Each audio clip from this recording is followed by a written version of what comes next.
Guys, what is happening here? Why? When? Where? Right here, baby. Right here. And you know why? Goblins.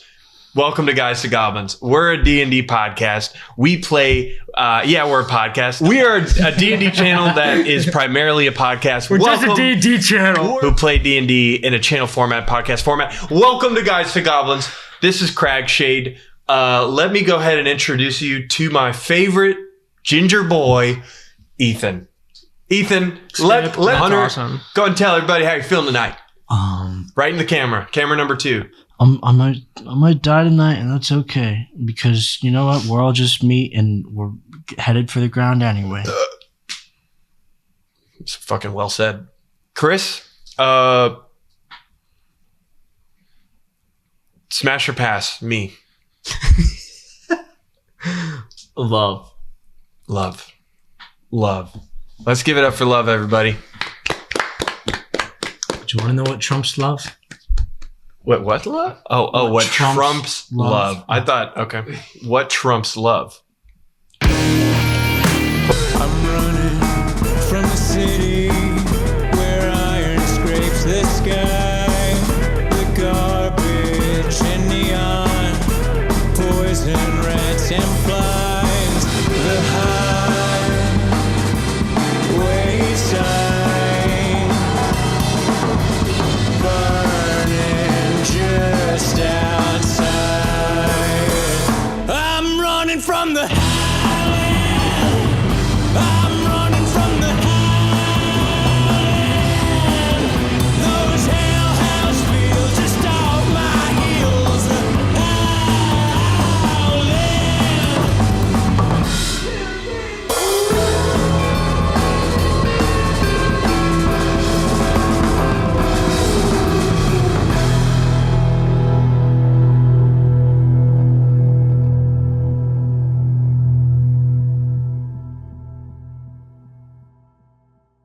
We're back. Hey, everybody. D&D channel. We're a D&D channel. It's called Guys to Goblins. This is Cragshade. It's a world that that Bradley had in his head, and I took it out and put it on a piece of paper. And I got a lot of pieces of paper here. So, previously on Cragshade, we had, oh my gosh, a crazy session, right? A plan was put in motion. The party has been split regardless of how much I tried to bring them back together. But it makes sense because we're all trying to play our characters the best we can. So where we're going to start our session right now, Bradley, please and thank you. Could you put up the map of Dusthaven? We are starting our story on the northern Temple Wall Tower, just west of the Homestead Embassy. We focus in on a brunette, 40-something-year-old man. Our perspective is right behind his shoulders as he looks outward, leaning against the battlements of the temple wall. And he's looking outward and making sure nobody is acting like a criminal. You know, you don't want that or anything. But something catches his eye. A figure in rags that he dismisses as a craghead for a moment. Not indiscriminate whispers and mutterings to himself, way down below in the parts of the Homestead Embassy.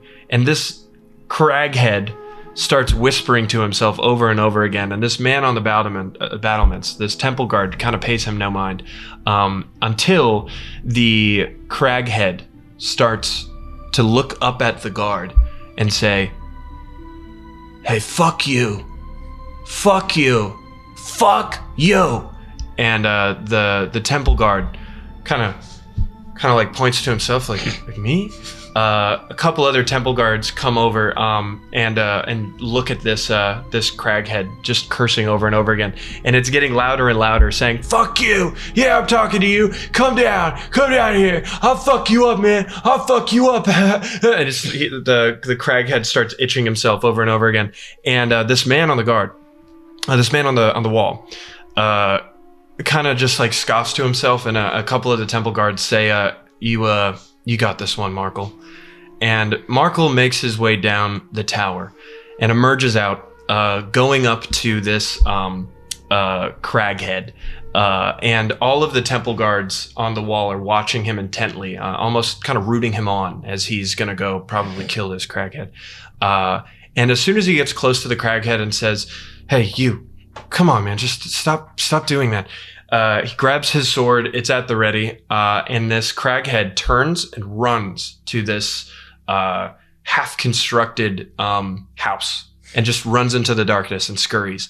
And Markle looks up at his comrades, kind of puts his head down, and sheathes his sword and starts jogging after. As soon as he gets into this alleyway, he is met with a person he did not expect to see. Our camera focuses to Markle, and his face immediately lights up with confusion, fear, almost a fondness. And our camera goes back, and we see the craghead kind of off to the side, and we're looking at Min now. Min is right in front of Markle, with his hair tied up as it was when we first met him, and he says to Markle, "Markle, it's been far too long." Markle doesn't know what to say, confused and not knowing what's going on. And Min says to Markle, "Remember our agreement?" Markle gulps and nods. "It's time for a new one. Bors?" And motions to Bors, who comes out of the darkness. And Bors, I'll let you take it from there as you stand side by side with Min. As he emerges from the darkness, he kind of cracks his knuckles, approaching and letting the weight of his body shift in front of this individual as he kind of towers over him a little bit. Oh, fuck. You know me? I saw you in the blood trials, and yeah, I'd say I know you. What do you guys want? I told you I didn't want to do this anymore.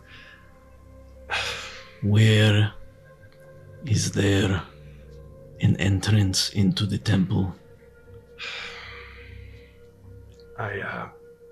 Listen, he's not talking to you anymore. He's talking to Min. Listen, I told you I don't want to do this anymore. I almost got fucking caught last time. Min kind of looks over at you quizzically. On that, I'll take a step forward, 2 steps forward, a little bit almost into his personal space. Where is there an entrance into the temple district? Fuck. Okay. Go ahead and give me a intimidation roll. With advantage. Oh, okay. That's a natural 20. Can't get better than that. If someone was there with a really supernatural ability of hearing, they would hear this man as a little bit of pee trickles from his urethra as you make this man pee just a little bit, just a couple milliliters, and he gulps and he says, "Okay, fine. Listen, I got 2 ways that I can let you in, but I can't let all of you guys in. Like, I'm gonna get fucking caught. There's some of the men just got pulled away, but there's still a bunch of them up there. Just me. Just you." Mm. Min nods to Markle, as well as the craghead. I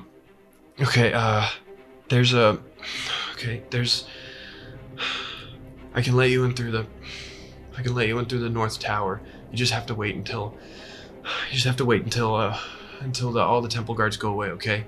But listen, guys, this is the last time I can do this, okay? I I mean, I thought I was done when Yenwen fucking died, but and also I thought you were fucking dead, man. I didn't think I'd have to fucking do this anymore. This will be the last time. Okay. Okay.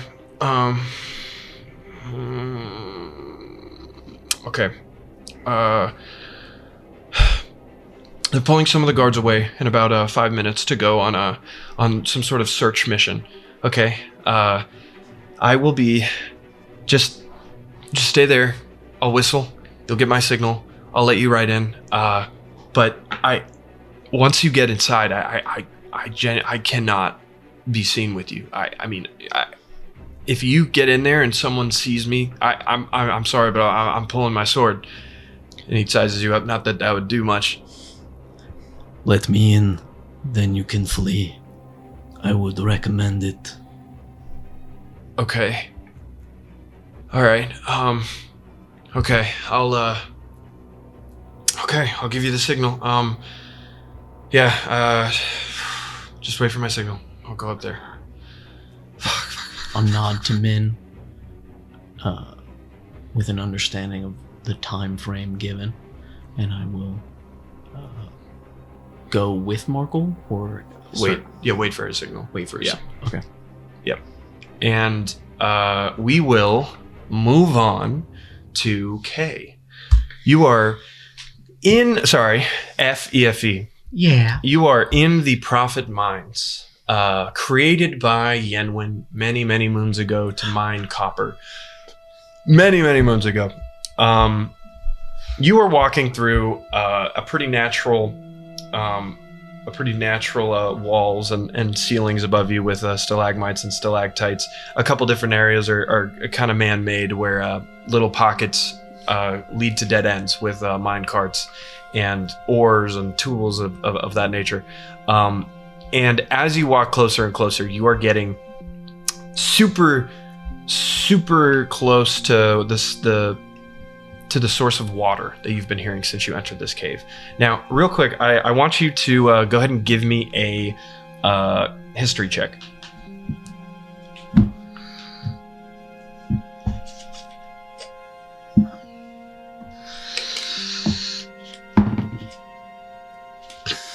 +1 for a 14. A 14? Very cool.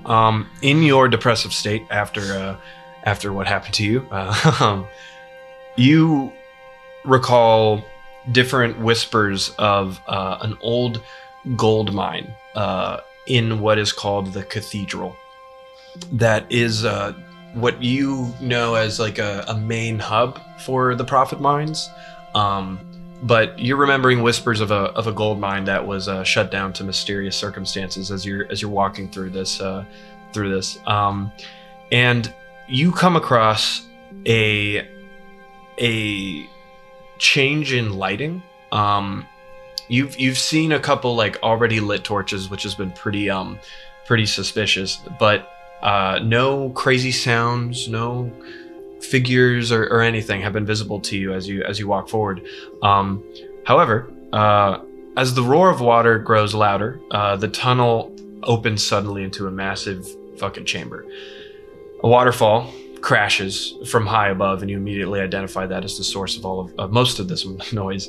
The waterfall crashes from high above, disappearing into darkness below. The mine tracks run a few more feet, and then they stop at the edge of a cliff.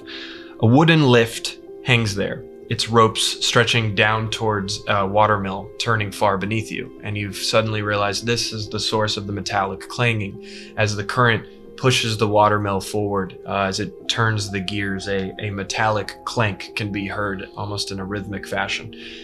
And as you look into this chamber, the scale is fucking staggering. It's enough to make your stomach drop if you look too long. But what really stands out is the light. There's a soft bluish silver glow pulsing from the ceiling.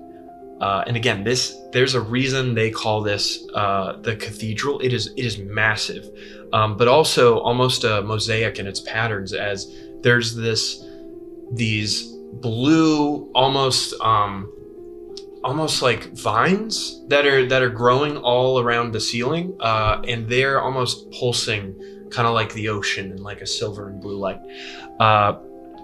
And below, you see the mine spreads across multiple levels, platforms, scaffolding, walkways, all washed in that cold bluish silver glow.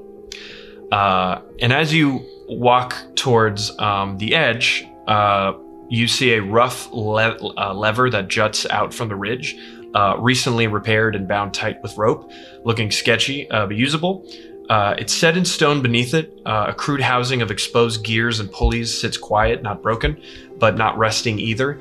The ropes are pulled taut, disappearing down into the dark where the lift should be, but it's empty.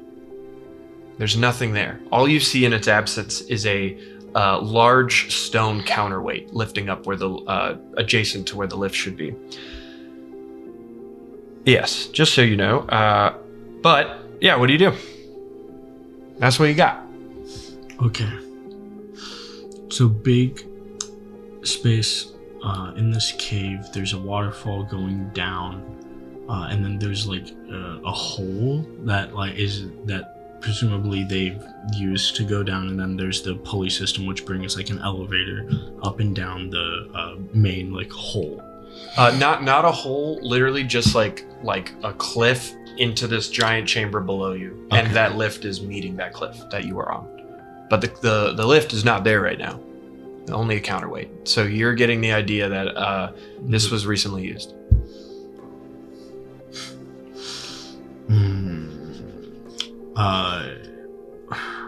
Do I see any light at all, like near, if I can see the bottom, or I peer down into where the lift is down. Do I see any amounts of light?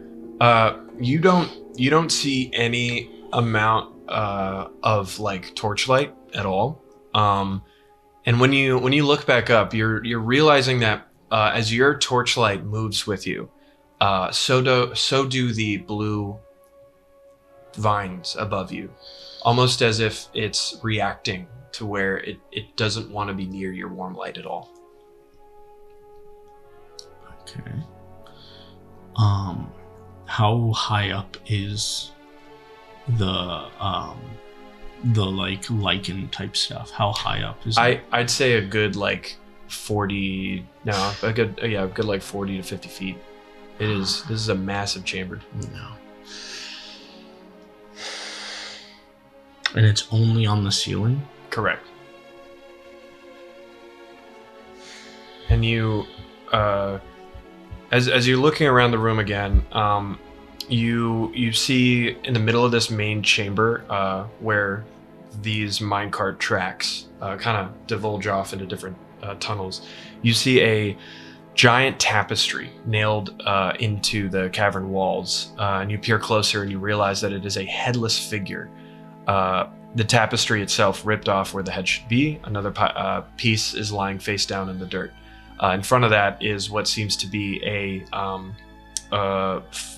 like a food rest tent with a lot of barrels and crates wrapped in leathers very tightly. Seems like a pretty huge operation here. And then beyond that, I'd say from your perspective, from the cliff to the right of that tapestry, you see what seems to be a foreman's office of sorts.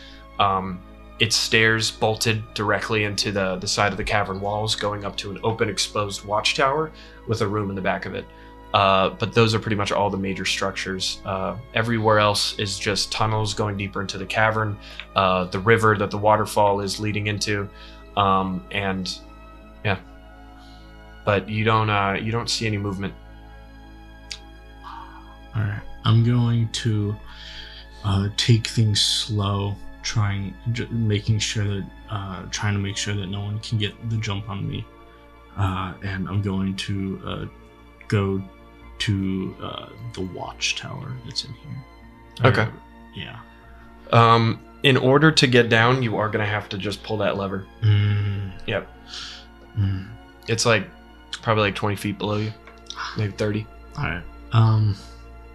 Yeah, I'll. Unless you want to like superhero jump. Fuck. No. No? I'll pull the lever. No. Okay.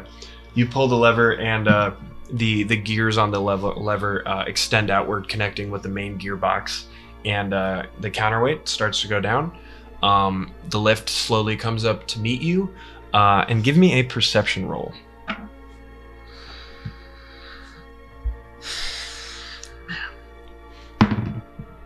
All right, that's a 13.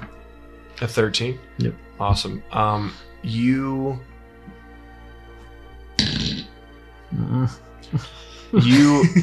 hear the softest wait.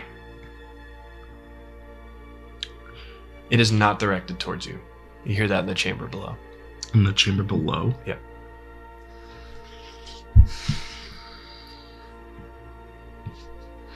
The lift raises to meet you.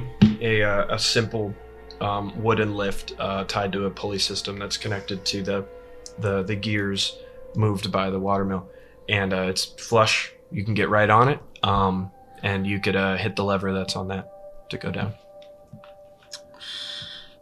I'm going to. I'm going to. If I put my torch out, would I still be able to see somewhat from the lichen? Yeah.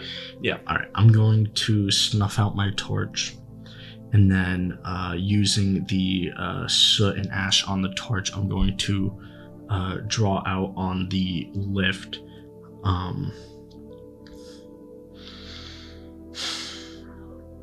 I'm going to write.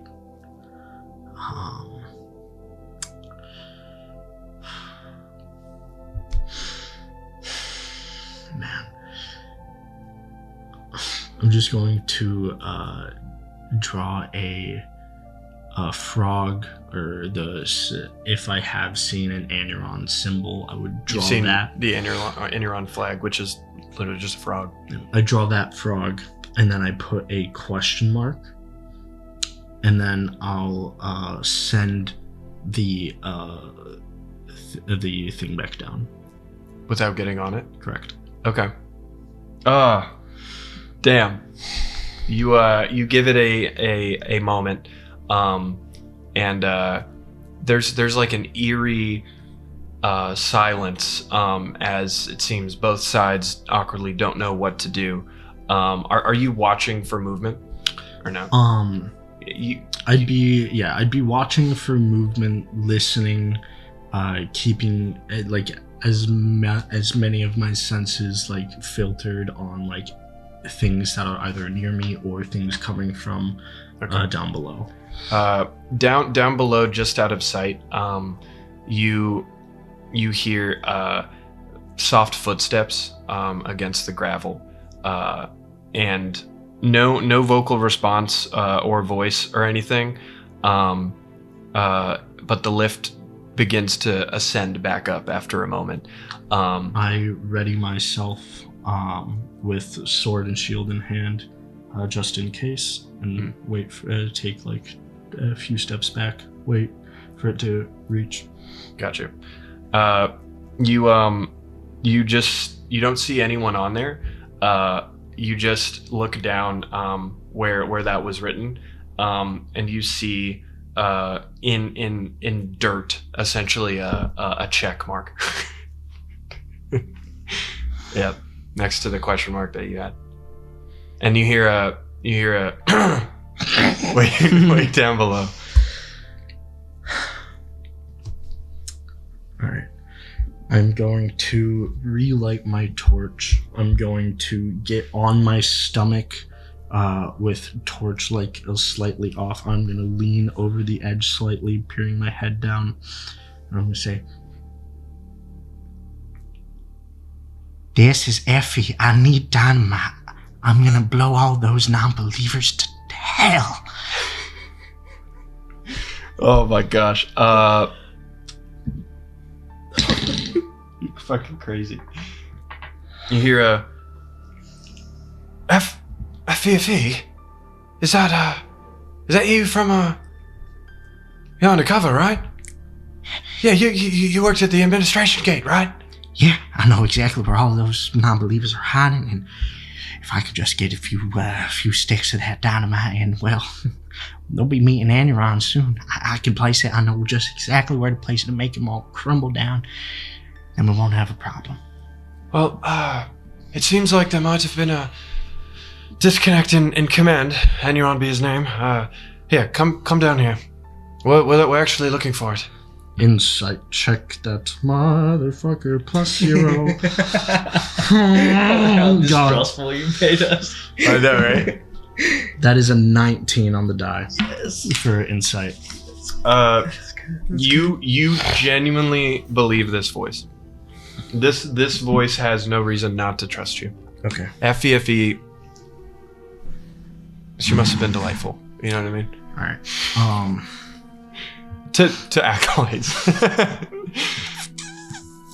on. I'm just gonna.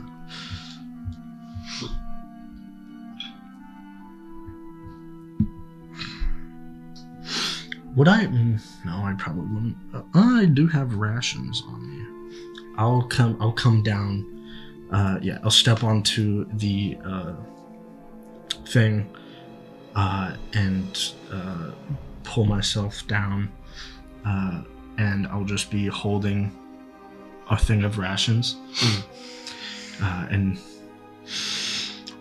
wait for it to reach the bottom. As soon as you go down to the bottom, we're gonna cut to black real quick, and we're gonna switch back over to Boars just for a moment. We see this guy Marcel, as we've met him before, literally sweating as him and you, Boars, approach this outer tower, and he has met you down here. He meets you down there. He opens the door. You see his face from the crack, and he says, "Okay, you need to get in here like right now, okay? Like right now. The coast is clear." And you don't see any temple guards. Proceed. You proceed. Just to give you an idea, as soon as you walk through that initial tower, there's what seems to be what can only be described as an airlock. Rust style, baby, where there's two separate doors. He wrestles with the keys, opens the other door, puts a bar down on the outer door's facade, and then ushers you through the tower. And what you see before you is, I don't know what it makes you feel, but there is a genuine dichotomy between the life of the main city, even more so the life of the refugees, to what this temple has. You see flowers. You see a fountain. You see lush fucking farmland for acres and acres, with a nice lush farmhouse connected with beautiful pine trees. This is like, it's fucking beautiful. And as you walk, as you look forward, you see even in the darkness, this beautiful, almost elvish, almost magical structure within the distance that you recognize as the Temple of Aniron. It springs almost like Alexandria in its height. It is one of the most beautiful things you have one of the most beautiful like cities or towns that you've ever seen in your life. Nighttime is obviously upon you. You see quite a bit of commotion all around towards the main temple, but very high wheatgrass directly in front of you that should get you a nice path to the main assortment of buildings. Okay. Fucking get the fuck out of here. Return to your post. Okay. Good luck, I guess. Turns towards the building, looking at it. Starts stepping into the wheatgrass. Pauses for a moment as he breathes, and this is certainly the most impressive architectural feat he's seen coming from Gorn. Takes that breath and crouches and walks through the grass, holding his hand out to feel the strands as he moves closer to the buildings. Beautifully said. Cutting back over to you, Kay. Effie. I quit. Coming down to the bottom floor here of the cathedral, you are met with an elvish woman dressed in like black gear, but with like the colors of Anuron, a green sash kind of going, a green scarf that kind of covers her face, pretty green eyes, and then you see a small stout dwarf who kind of has like angry eyes. This was definitely not the guy you were talking to. You were talking to the girl, and she says, Effie, oh my God, it's been so long. Hi. I come up, I hug her with one arm because I'm holding a torch. Hi. Well, I brought you all, no, it's not much, but it's a ration. If y'all want to take bits and pieces of it, it's all yours. Oh my God, it seems all your time with the infidels didn't spoil you yet. Thank you. Oh my gosh. How are you? It's been so long. It's been so long since gosh, it must have been one of the offering festivals. It's been a long time. Well, it has, but I'm sorry to be so blunt and quick in this endeavor, but I'm working on a schedule here, tight schedule there. Yeah, what's going on? Did you bring I imagine you broke your cover, I assume. A little bit. I got found out a little bit, but I can make up for it if I can just, take out all them guards and Well, okay. Well, you must not have heard what's going on. We're to bring that back to Avian and the Archmaester. The dynamite? Yes. Oh, I haven't heard that, I suppose. Do you know why? No, I'm just following orders. Oh, so y'all ain't got none of it down here? Well, no, we were here to collect it. Yeah, here. Come on. I only need like maybe 3-4 sticks, and that'll probably, bring down that whole building, put them in the right place. Oh my gosh, Effie, you're so great. And you hear the shorter one say, "That's not the plan. Why don't you want to do the plan? That's not the plan." Trying to make up for my Henry's orders. Avian's orders. We're supposed to bring it back to him. Oh, I'm sorry. I didn't know. I haven't heard yet. I was out, doing what I was supposed to, gathering intel and such, with being in them ranks. All right. Well, if you can't give me much, maybe 1 or 2 sticks. You've been part of the infidels for so long, and I have to say, there's been many whispers about just how long you've been able to stay undercover and being around those wretches. I can't even imagine how someone can stay true to their beliefs in a world like that.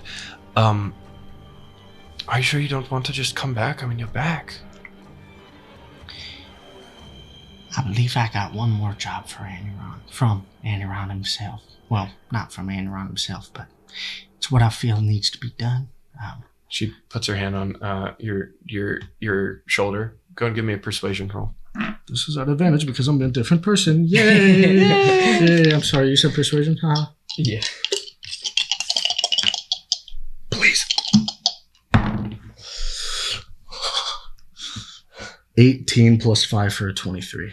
That hand on your shoulder is light and says, I've talked to him too. He talks to me as well. All right. Thank you. If this is what Aniron wants, and not to dissuade, she side eyes the little one and she says, "Grumbly, get out of here." Grembley scoffs and walks over, and says, just kind of scoffs to himself. And the girl says, "F, I think I can spare one. But please do come back. It's been far too long. Of course. I haven't seen you at service in so long." Once we get all them out of here, squash them all like ants. Once we're done with that, we'll be able to, worship everywhere. Yes. Well, let's grab it, shall we? Grembley scoffs and angrily walks over, grabs a wheelbarrow, and you guys start to make it towards the foreman's office, and it starts going up, and you get close to this facade, and give me a perception roll.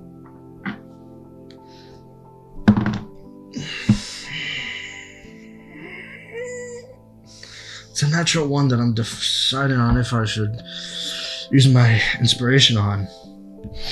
How many inspiration die do you have? I believe I only have one. I want to be there. Be here. Yeah. I'm gonna use my inspiration to read Okay. that.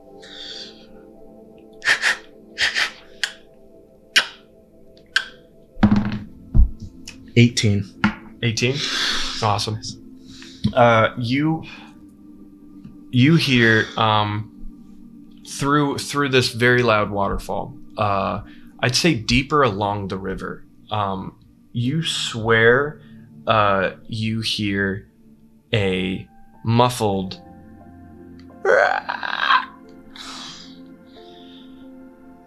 Okay. and even stranger. Give me an insight roll with advantage. Okay. Established a connection. Oh. My heart. My little halfling heart. 15. Okay. These two acolytes, they heard it too, but they don't really care. Alright. Yeah, I'll confidently pretend like, well, not that I didn't hear it, but just, probably like side-eye it for a second, go back, following this elvish woman. I love that. You guys start to work your way up the side of this cavern, walking up towards this watchtower made of wood that has a really nice view of the entirety of the cathedral. As soon as you get up, you see a corner desk set up with a bunch of ledgers, extra tools, boots, shirts, and just like a metal tin for like yelling, one of those like cheer cones, and you see like a ping pong paddle, like with the ball in it. Yeah, just like a little toy. All right. You get up there, you see that, and you hear the girl say, "Gosh, the man working here. Have you heard of him? The foreman? No? He's a swine. Look, are you fucking kidding me?" And she points to a crumpled piece of paper, and she picks it up and looks at it, and she's like, "Are you serious?" Well, what's it say? God, do you ever interact with the foreman? I might have once. I don't recall currently. She hangs on to that persuasion roll that you gave her earlier, and and where are you? Where are you?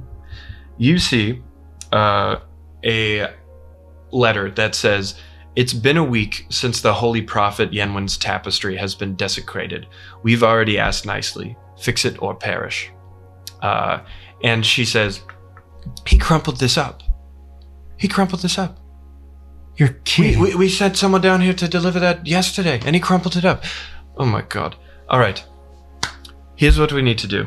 This man is always drinking, all the time.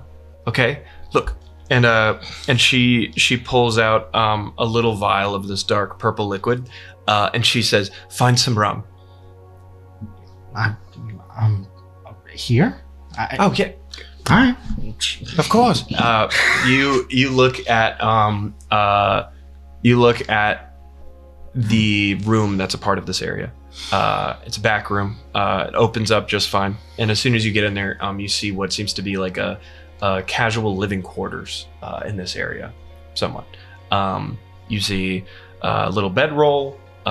You see some bottles, and then to the right, you see iron bars that separate the entire room from a stock room with a shitload of dynamite in it. Okay. Did you find it? Did you find the room? And you hear what the fuck is his name? Gremble? Grembly say I fucking hate these heretics. I'm gonna kill them all. I want to kill them. I want to fucking put it. I want to kill them. I wish I could kill myself. Yes, I know, Grembly. But listen, did you? Oh wait. Oh my god. And she sees the rum as you open the door, and she picks it up and she says, "F, you want to do the honors?" Sure. We didn't even need to be sent on an assignment for this. How lucky were we? Yeah. And turns her head, looks for some keys. Pour it right in. Yep. Beautiful. Cork it. Put it in my pocket. I don't know. Bottle, cool. Take a swig. Yeah. And she goes up to the iron bar and she's like, "That'll teach him. That will teach him." All right. Grambly, can you be a gentleman and just take all of these for us and just put them in the wheelbarrow? And he says, "Yeah, I'll do that." And she unlocks the door of the iron bars, and there are over 60 sticks of dynamite. It's insane. And she starts grabbing them and kind of tossing them to Grembly. And yeah. Grembly like struggles to touch them, and she's like, "Hurry up now!" She says, wait, give me a second. She says, Did you hear what happened to Patrick? As like this like conveyor belt is going on. No, I don't believe I did. What happened? Well, so the talk of the town is that Patrick was used in an experiment to help Avian reach Ascension. Oh well, I know, and I wish it wasn't Patrick, because I know that Aniron. I know that Aniron chooses, and his will prevails over everything. But it had to be Patrick. You knew Patrick. Yeah. You guys were in church together, in service. Did you know that he? No, I hadn't heard. But I'm sorry. Let me redo this. Patrick's dead. I'm sorry. Well, I mean, if they took him to the mouth of Aniron, and did some experiment apparently that Avian and Avian says that it will help him reach his ascension, but he died for Aniron. He did. I mean, what else could we have asked for? I mean, I know. He was a good soul, but if he's with Aniron, I mean, can't be too upset. A tear. So you're right, Effie. You are right. Well, so about that no. You guys make quick work. It gets to the point where there's about 2 left. Grembly has put all of them inside of the wheelbarrow. I'm taking all of it? No. Okay. No. Okay. This is for them. Okay, that's for the. Okay. All right. That makes sense. Yeah. It's almost done. She says, can you help me? Are you gonna want to? Are you going back up? Are you going out the Yeah, I'll be Youngman's going. Passage? Which way are you going? I'll be going back up. There's not really many of us guards out there right now. They're all kind of in the one big building, so that's why I was, thinking of doing this Okay. for Aniron. For Aniron. All right. Well, can you just help us load everything in? We should have some help coming, but it's just gonna be it's gonna be a pain to get it through the trapdoor. Can you just help me with that, and then you could go and do whatever you need. Great. I don't know how. They're planning on making an attack. I'm not sure where, and I think it's gonna be soon. There's my balls dropping. And I think it's gonna be soon. Yes, there was a report that came in that sent us down here that a siege was beginning of some sorts, So if I can. and that someone was looking for dynamite. So Oh, well, it's a good thing I got here first, huh? Well, who knows? You guys might probably make quick work of them. But we will. I believe that, I believe we're running short on time, and I can make our time a lot longer with just a few of those sticks of dynamite right now. All right. Listen, I trust you, but okay. Here, and she just gives you 2. She's like, there you go, they're yours. But please help me and Grumbly at least put these in the trapdoor. I beg of you, Grumbly, lift the tapestry. He pushes the wheelbarrow of a shitload of TNT, kind of roughly and absentmindedly, and they lift the tapestry, and you see a very conveniently human-sized cut of rock that Grumbly kind of grumbles to himself, and he's like, I'm gonna fucking.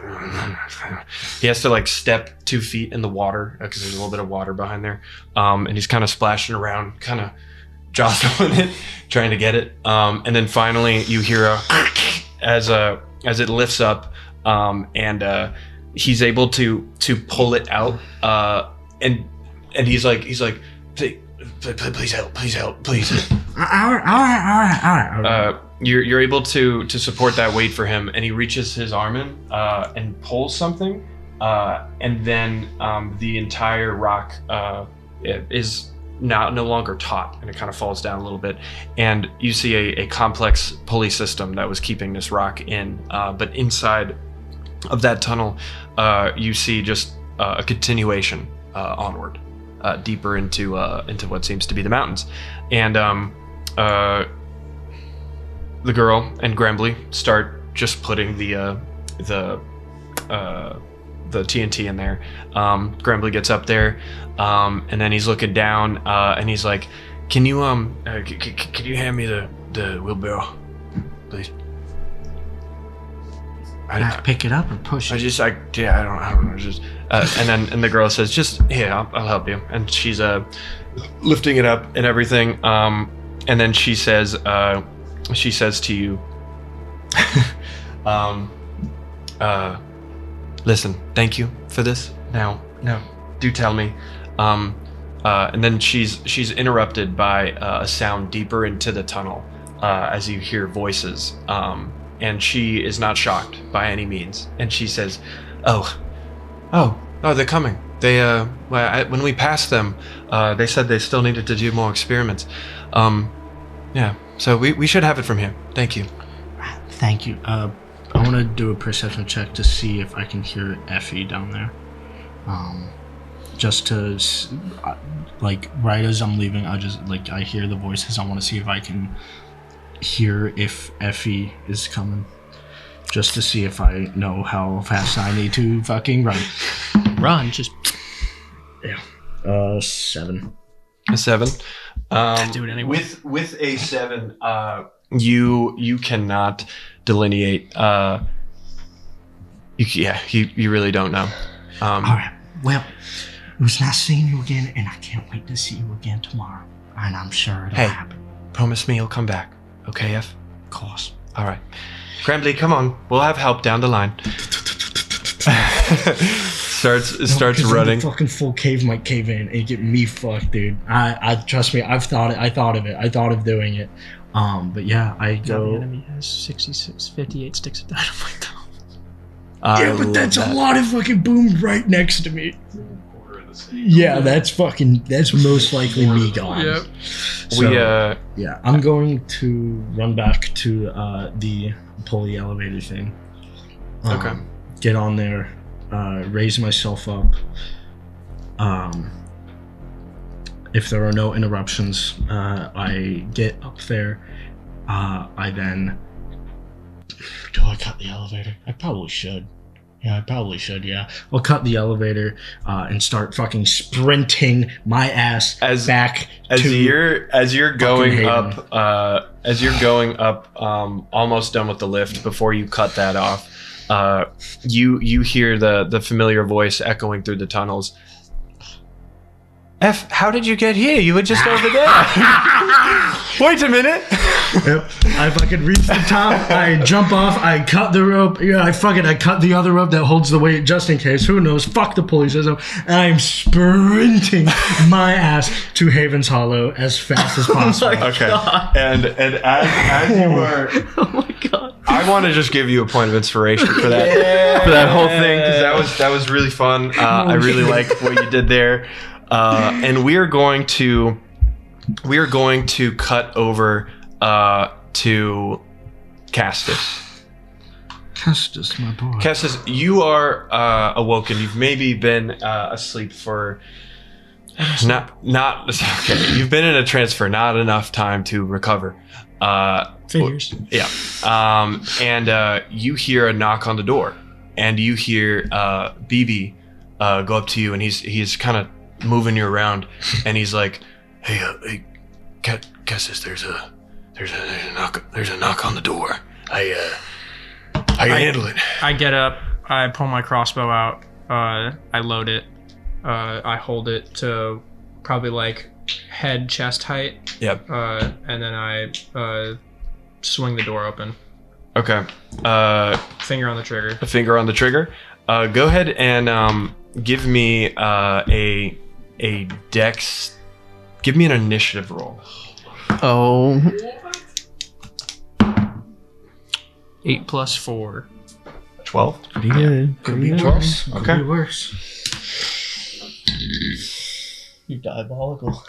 Oh, fuck those guys. You open the door to see 6 acolytes facing your direction, each with weapons in their hands, looking at you. And there's one tall Goliath. Couldn't just let him sleep. No, he couldn't. No, Well, he doesn't. There's He doesn't sleep. he doesn't He sleep. trances badly. There is How one. many times does he have to say it? There is one Goliath that is aimed perfectly to where you're pointing your crossbow, and you outdid his initiative. Would you like to pull the trigger? Yeah. I shoot him in the head. What? Describe to me how you'd like to do this. I shoot him in the head. Okay, I like that. I Nice and shoot him in the simple. head, and then I throw the crossbow at the nearest person, at their head. I throw it at them, and then I pull my rapier out, and then I slice my arm, and we get that rolling. Okay. And you slice your arm.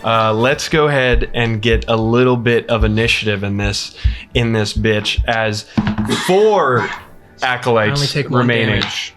4 acolytes sit directly in front of you. You hear BB immediately upset and ready to defend your honor, running at you. Literally just gonna like banshee jump over you and just go crazy with Boris' sword. I don't care about weapon You fucking need rules, You whatever. need another initiative roll. Yeah. Dirty 20. A dirty 20. Yeah, 16 plus 4.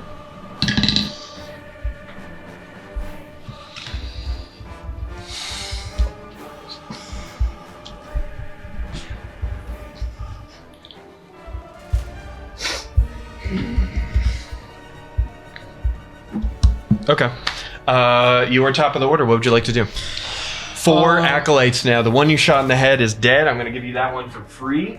Yes. My string comes out of my arm. I slit myself.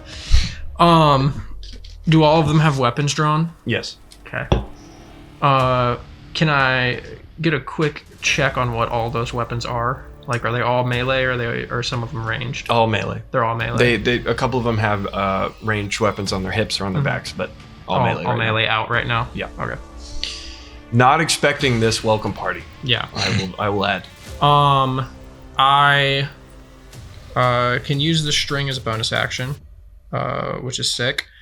So that will go first. The string, blackish, bluish, ethereal, comes out of my wrist, and I just kind of glance at the dude closest to me, and it's going to how do I wanna? Yeah, it's gonna try to shoot up his nose, just as fast as it possibly can. Okay. Yeah, I'm just gonna try to shoot a magic string up this guy's nose. Okay. And just really fuck it up in his head. Okay. Yeah, that's gonna be my bonus action. Okay. Well, let's go ahead and just we'll do a grapple for that. Sure. I suppose his nose is able to resist you. Hopefully, maybe. Your dexterity versus your proficiency versus my strength. Crazy, by the way. Okay. Yeah. God damn. This shit is nuts. Yeah. 17. A 17? I'm like, hey, what's up? Hello. 17. Yeah. You just beat it. I am going to ask for a 50-50 roll, depending on how much damage you're able to do with this, because I don't have a system for it. Odds, you do a little bit of damage. Even, you do a lot of bit of damage. Okay. What am I rolling? D20. A D20? Yep. 9. 9? Okay, a little bit of damage. Yeah. Go ahead and roll a d6 for me as you pierce into his body. Okay. You prick a vein and blood starts gushing, and he pulls his sword up, ready to attack. That was your bonus action. Leap forward with my rapier. Okay. And I go for his jugular. Try to get him in one attack. 9 plus 7 for 16 to hit. 16 to hit, perfect. You are able to not connect to his jugular per se, but you're able to get a nice swipe at him. Go and roll for damage. 8 damage. 8 damage. 2 plus 6. 8 damage. Dude, cut him right in the shoulder, just right before the jugular, still bleeding profusely. Takes a step back to be better prepared. Okay, I use my second attack. Yep. Because I have 2 of those. Yep. Yeah. We are 5th level. We are 5th level. Coming Isn't down that with the nice? sword, and I will just go to stab it into his sternum. Okay. Second attack, 16 plus 7. 16 plus 7. Damn. Okay. Another 8 damage. Another 8 damage. Yeah. He is not down, but you have fucked him up as he looks into your eyes with fear as the blade gets deeper within his body. And next on the order, we are going to have one of the acolytes raising his weapon at you. But before he could do anything, BB literally dives over your head. Okay. And fucking shoulder checks him like a human torpedo and knocks over the guy who is about to hit you. BB is in the fight. But before we get there, we're going to cut back to Boars. Boars, you have been in the weeds, so to speak, and you notice that there is a collection of acolyte guards, acolyte bishops and priests and guards alike, all having a meeting at this main pool in front of the Temple of Anuron. You don't know who's there, but you see a bunch of acolytes. But it is about, I'd say, half of football fields away from you, and there's no sort of cover. This is a massive, bougie, welcoming party design where you're rolling up in a carriage or walking up dressed in your Sunday best. You are in the weeds, and you have a choice to make. Do you stay quiet or do you go and do something?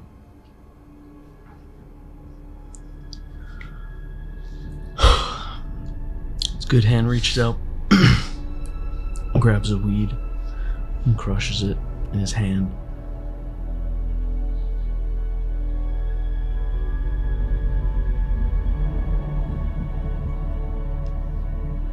Cast this.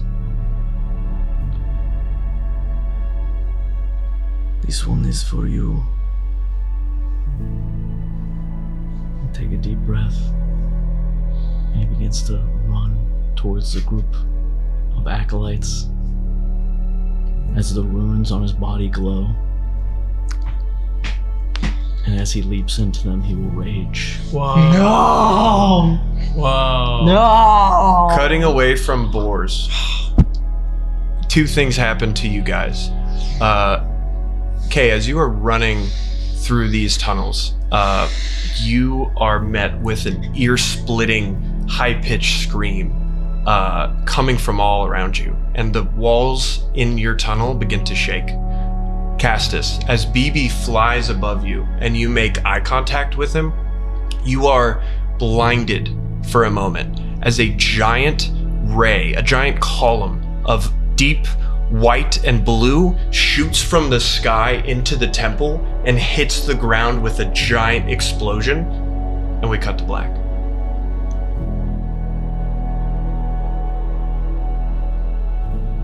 Catch us next week.